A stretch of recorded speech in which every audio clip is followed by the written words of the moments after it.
अस्सलामुअलैकुम students. Standard 11th subject Gujarati काव्य number 9 हरिना दर्शन part 1। હરિના દર્શનના કવિ છે નાહનાલાલ. એમનો જન્મ 16/3/1887 થયો હતો. અવસાન એમનું 9/1/1946 થયું હતું. આ છે કાવ્યનો પરિચય. નાહનાલાલ દલપતરામ કવિ પ્રેમ ભક્તનો જન્મ અમદાવાદમાં થયો હતો. MAની ઉપાધિ મેળવીને તેમણે પ્રારંભે અધ્યાપન કાર્ય કર્યું.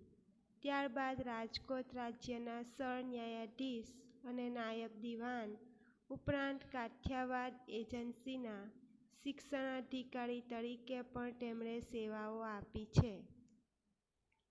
તેઓ ઉત્તમ ઊર્મિ કવિ અને ડોલન શૈલીના પ્રયોગશીલ સર્જક તરીકે સુખ્યાત છે. આ ઉપરાંત નાટક, વાર્તા, ચરિત્ર વિવેચન, અનુવાદ તેમજ સંપાદન વગેરે સાહિત્યના વિવિધ ક્ષેત્રોમાં તેમનું મહત્વનું પ્રદાન છે. એમની કવિતામાં કેટલાક કાવ્યો ભાગ 1, 2, 3, નાહના નાહના રસ ભાગ 1, 2, 3, ગીત મંજરી ભાગ 1, 2, ચિત્રદર્શનો, પ્રેમ ભક્તિ, ભંજનાવલી, બાળકાવ્યો, મહેરામણના મોતી, સોહાગણ તેમજ પાનેતરનો સમાવેશ થાય છે. વંશોત્સવ, દ્વારિકા પ્રલય જેવા કથાકાવ્યો ઉપરાંત કુરુક્ષેત્ર અને હરિસંહિતા ભાગ 1, 2, 3 મહાકાવ્યના પ્રયોગમાં લાંબા કાવ્યો છે.